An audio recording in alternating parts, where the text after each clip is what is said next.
Hi, everyone. For those of you who don't know me, my name is Ria. I actually started the Spoonful of Sugar podcast um, back when I was a fourth year medical student at Drexel University. And now I'm actually a fourth year resident in radiation oncology in Pittsburgh, Pennsylvania. And I'm proud to say that the Spoonful of Sugar podcast is on its fourth season, and it's actually being run by an entire team of third and fourth year medical students. It's really meant to be a podcast for the students, by the students, and so that's what we're doing. Today's episode, if you're listening to this in the podcast format or presentation, if you're watching this on YouTube, there's actually some accompanying slides on the YouTube channel. They'll also be posted on our website in case you're just listening to the audio of this. But this content is a little bit different than what we normally offer on the podcast, where we review a board-related topic. Today's presentation is really to give a few tips for teaching effectively. And our current student board asked me to do this talk, and I thought I could kind of take care of two different areas. So number one, if you're interested in hosting an episode for Spoonful of Sugar, I'm hopeful that you can watch this presentation and kind of get a little bit of advice on how to produce an effective, high quality episode that teaches or reviews a specific topic. And if you're not interested in hosting an episode, then maybe some of the advice that I share here from my experience with Spoonful of Sugar can at least help you when you're teaching in any other format down the road, whether it's just, teaching other medical students or junior residents as you progress through residency, whether you're asked to give a formal lecture, whatever it is. I think that these tips are kind of universal and they can be adjusted to kind of fit the format of your teaching, whether it's a podcast episode, a short chalkboard talk in front of a small group of people, or an entire PowerPoint lecture. So I'm hopeful that you guys will get something out of this that can help you to teach down the road, because we do teach every single day in the medical field. I would like to give a little bit of a disclaimer before I get into these, get further into these slides. I am still a learner too. I'm learning every single day as a radiation oncology resident. The only reason that I think I'm remotely qualified to give a talk like this is because I have been hosting episodes for the Spoonful of Sugar podcast since 2019, and I've actually gained a lot of feedback from the listeners, and something seems to be working. And even when other students record episodes in a similar style, it really seems to be helping medical students. And so I kind of want to distill the formula and make it a little bit more approachable, more accessible, make it feel not so hard to do an episode for our podcast. But that said, I am still learning too, and there is plenty for me to continue to learn as a teacher as well. So the way that we'll do this presentation, I'll kind of just structure it with, first of all, choosing a topic, figuring out how to structure the material, and then getting into some of the different tactics that we can use to explain concepts and make it stick. And then I think that all of these topics that I'll talk about, from choosing a topic to making it stick, I think that all of this can be applied to any form of teaching, whether you're hosting an episode for us, like I said, or whether you're giving a lecture or whatever else it is you're doing. I think that these are universally applicable to any teaching scenario that you may find yourself in. At the very end, for those of you who are interested in applying all of this to actually hosting an episode for Spoonful of Sugar, I will go over some Spoonful of Sugar specific advice at the very end. Okay. So the very first thing that we need to talk about is how to choose a topic, right? The first thing that you need to consider is, who are you presenting the topic to? What is your audience? So if you're watching this as a medical student, it's likely that you're thinking about teaching other medical students. So you really need to think about whether the material you're presenting is relevant to other medical students. And it's not just whether the material is relevant to them, but also whether the material is appropriate for their level. Something that I really struggled with as a medical student when I was being taught was that sometimes when we were on different clinical rotations and things like that, attendings would often seem to forget how little I knew about a particular topic. And so whenever they spoke about it, they spoke about it very intelligently, but I didn't understand it because it was way above my level. And, part of that could have been my own ignorance, and maybe I should have been studying more and been at that level. But I really do think that part of it was when you're an attending and you've been practicing for 10, 20 years, it's easy to forget how little you actually knew as a third or fourth year medical student. And so I really, really think one of the ways that we can combat that is to, number one, have other third and fourth year medical students teach each other, or junior residents that have just been in those shoes. Number two is to never forget that feeling that you have when you're in a lecture and you don't understand what it is. Remember that feeling and try to put yourself in the shoes of your audience. Think about what level they're at. What are they understanding from what you're giving? And when in doubt, I would say try to simplify the topic more than you think you need to. So it's really, really important to consider your audience when you're choosing a topic. The other thing that you need to consider is the time and space that you've been allotted for your presentation. So obviously, if it's Spoonful of Sugar, the time and space is a 30-minute averaging, audio-only podcast episode. So if you're thinking about that, consider, is this topic amenable to an around 30 minutes long audio-only format? If you're giving a PowerPoint, think about how you can use images. If you're giving a chalkboard talk, think about kind of what you can draw out. So really think about the time and space for your presentation. Don't try to bite off more than you can necessarily chew. If you are hosting an episode for Spoonful of Sugar, I have found that choosing either one, maybe up to 2 pages within a first aid book. I use the first aid book every single time I would sit down to write an episode reviewing some type of content. So the vasculitis episode, for example, I think it's 1.5 to 2 pages in the first aid book. And that type of a thing typically works well for an episode that's approximately 30 minutes in length. So if you open up first aid, find a topic that you might be interested in teaching about, and you look at how they've kind of blocked out the different sections, typically 1 to 2 pages within first aid is amenable to a 30-minute audio-only podcast episode. Now, that said, depending on what you're teaching about, if it's a 5-minute presentation versus 1 hour long presentation, obviously there's going to be some give and take in terms of what you should and shouldn't include, and really what you can and can't include, given those time constraints. So very important, the first thing to keep in mind when you're teaching anything is to pick a topic that's appropriate for your audience, interesting to your audience, and then appropriate for the time and space. And really, more people are guilty of, I think, biting off more than is appropriate for a given amount of time than less. So try to err on the side of keeping it shorter, if you know what I mean. The next thing that is super, super important is figuring out a way to structure the material. Several years ago now, I used to watch this show, Sherlock Holmes, with Benedict Cumberbatch. And I don't know if you guys have seen it, but in that episode, he frequently, when he's thinking, he talks about visiting this space in his mind called the Mind Palace. And I actually read a book on memory and how people can enhance their memory and how people remember things better. And there are actually folks out there that memorize things competitively. So they'll take like an entire deck of cards that's completely shuffled, and within just a couple of minutes, they'll go through the deck of cards one time and they'll have the entire order of the cards memorized.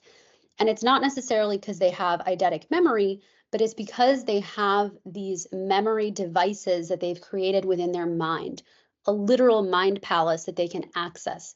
So when they get new information, they have a system of storing and organizing it. And then whenever it's time to go back and recall that information, they can just access that system that they've created within their mind. And I think everyone has their own mind palace, right? We all have our own way of picturing things, whether it's just the months of the year or something more complicated like the different kinds of anemia, right? We all have our own mind palace, and we have a way that we structure, organize, store, file away this material within our brains. So what I suggest to you is that when you're presenting your topic, number one, you tell your audience what the presentation is going to be about, and then you give them a way to structure it within their mind.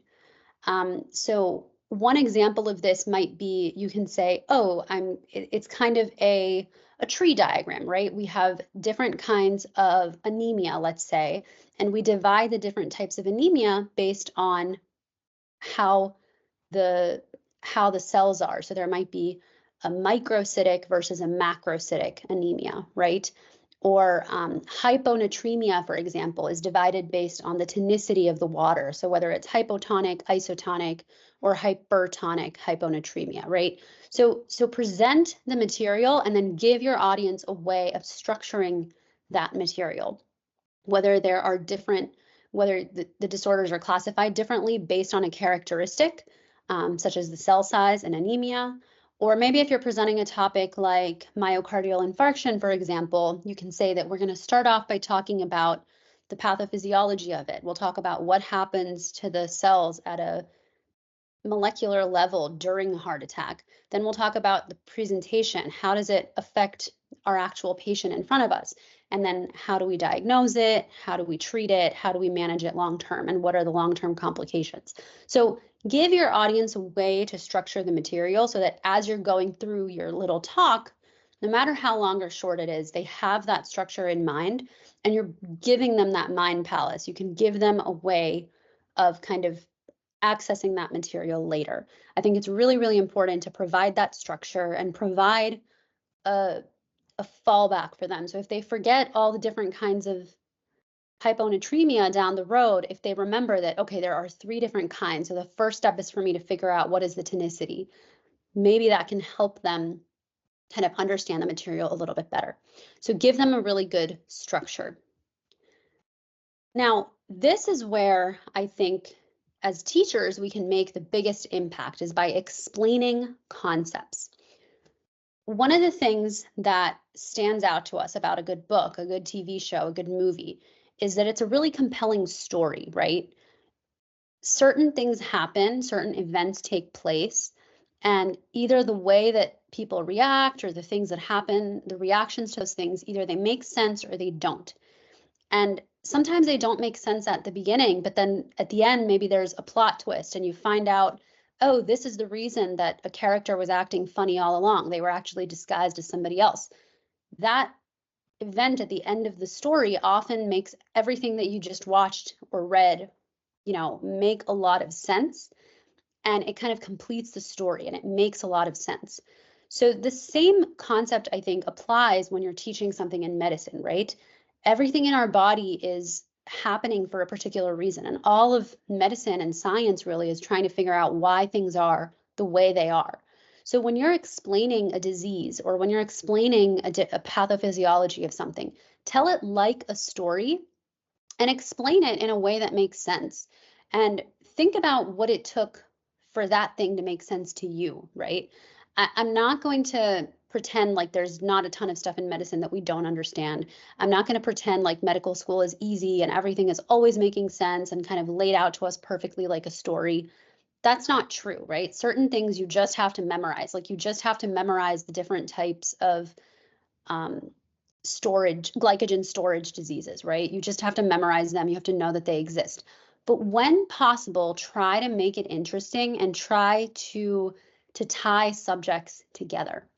So it's okay to say things like, now let's discuss the pathophysiology, but consider simplifying or just adding things like, so why does this disease even happen, right? Pathophysiology is a complicated term that we use to describe how a particular disease happens. But when you're talking about it, try to make it more accessible, right? How does this disease even happen? We all know what pathophysiology is, but it's easier for us to pay attention to and to keep our interest in something that makes sense.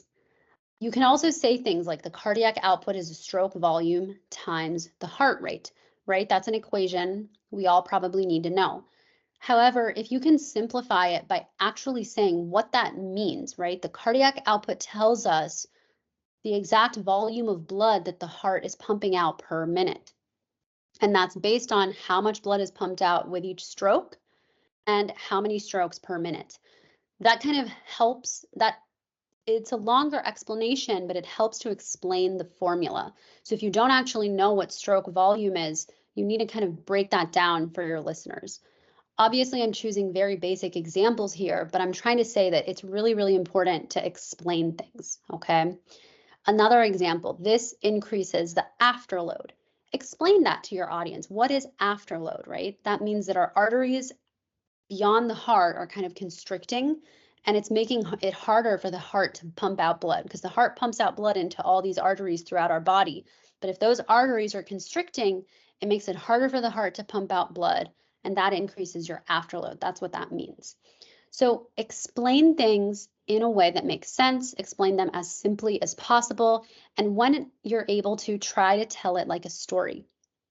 And another really important part of a story is that sometimes we make connections between different subjects or different characters. And so when you're able to connect concepts across different subjects, I think that's really valuable to your listeners, especially when you're trying to prepare for something like the Step 1 board exam, which really tests things in a kind of interdisciplinary way, right? So let's say you're talking about a disease and you talk about a treatment and you mention a drug. And the mechanism for that drug is some concept from biochemistry. If you can, make a callback to that biochemistry lecture that they probably had as a first-year medical student. If you can say, oh yeah, remember this receptor that you might have learned about months and months ago? That's the receptor that this drug is interacting with. It's blocking the action of that receptor, and that's why the treatment works. Something like that, connecting concepts across subjects when you're able to. Or if you're talking about thyroid cancer and you mentioned Somoma bodies, it might not hurt to just say, oh yeah, these are the 4 different cancers where you might see Somoma bodies, or the 4 different tumors. So try to connect concepts across subjects when you're able to, and just try to make it make sense, okay? And then finally, how do we make it stick? So one strategy that we have employed in Spoonful of Sugar is to try and ask a lot of questions. When you're giving a talk, we've all been there. We've all been in the classroom getting a lecture, right? And it can be really boring sometimes. It can be really hard to stay awake and pay attention. But if you ask a lot of questions, I think that is really key to allowing your listeners to stay actively engaged. And it doesn't even have to be a question that you want an answer to, but just phrasing things like a question oftentimes makes people kind of pique their interest. Like, oh yeah, how do we make it stick, right? So asking lots of questions, and if you can, like we at Spoonful of Sugar, on each of our episodes, we try to ask questions and actually give a pause so that people can think about it. Because that way they're not just listening to a review lecture, they're actually forcing themselves to kind of go back, rack their brains, and think about the answer. And if they don't get it right, that's okay. There's no punishment. This is just a podcast episode that they're listening to, but it allows them to stay engaged. It allows them to feel like they're actively involved in the lecture. The other thing that's super, super helpful is to offer memory devices, right? The structure that we talked about, that mind palace, that is a little bit of a memory device too, because you can kind of access that and be like, oh yeah, so there's the 3 types of hyponatremia that are divided based on tonicity. So that's one way of remembering things, is to just remember the structure and have a picture of that in your brain. But there's tons of other things that you can remember too, like stupid mnemonics, acronyms, things that rhyme. One of my favorite memory devices from first aid is about when you give saline and you don't want to correct the sodium too quickly, or you don't want to change the sodium levels in the blood too quickly at all, right? Because from high to low, your brains will blow. From low to high, your pawns will die. I will never forget that little mnemonic that first aid offered. First aid is full of these, but try to incorporate these into your lectures or your talks or your episodes, whatever it is you're doing. Because I really think that these silly mnemonics, acronyms, ways of remembering, they really help to make it stick. And the goal is to give something, present a review or present a topic that you're teaching, and have your learners walk away feeling like they understood something and feeling like they can remember it later on, okay? So one of the things that I have realized from being a learner myself is that I have a lot of fun learning when things make sense. So your job as a teacher is to make things make sense. And by doing that, you're automatically going to make it fun. If you're teaching medical students especially, we are all nerds. We love the human body. We love learning about the little, how things work inside of the body. And when things make a lot of sense, it's a lot of fun. So harken back to the moment when you were learning about a particular topic. Think about what it took for that light bulb to go off, what it took for things to click and finally make sense, and try to bring that about in your learners too. Make it make sense. And by doing that, you're automatically going to make it fun. And then finally, it's really important, I think, to kind of keep it light. And this is especially applies to Spoonful of Sugar, but I think in general when you're teaching, I really think that the Socratic method is great. It's really, really useful, but we also want to promote psychological safety in education, right? We always, when we're teaching and when we're asking questions to other people, I always try to emphasize that the goal of all these questions is not to make you look stupid. It's not to make you feel bad that you don't know something. Oftentimes, the questions that we get wrong when it doesn't matter as much, maybe when it's in a class or when your attending is asking you something, those are the questions that we will never miss again when it truly matters, for example, on your board exams. So I always, always, always reassure when I am teaching why I'm asking questions, what the goal is. Mistakes are not just okay, they're expected, right? When people are learning, we expect them to make mistakes. We want them to ask different questions. I always try to really promote that psychological safety because I think it's important. I think it's something that wasn't always done in medicine. And I think, moving forward, we really want to promote an environment where all learners feel safe and they feel like they're cared for. So questions are important, but it's really important also, I think, to emphasize that it's just for learning, mistakes are expected, and it's more than okay to get things wrong, okay? So hopefully some of these tips are useful to you guys as you're thinking about teaching anything, whether it's a podcast episode or whether it's something else, just a 5-minute chalk talk, a 1-hour-long lecture, whatever it is you're thinking about teaching. On this last slide, I have a little bit of a rubric. It's very, very wordy, but I just want to give some guidance for those of you who are interested in recording an episode for Spoonful of Sugar. How do we apply all of this to our podcast episodes?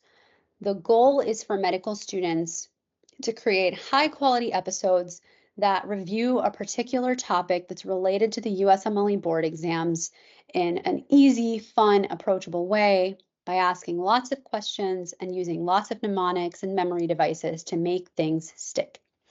So when you're thinking about submitting an episode for Spoonful of Sugar, the rubric that we're using really has, I think it's 7 different parameters. So number 1, the topic. Is it relevant to the medical students who will be listening?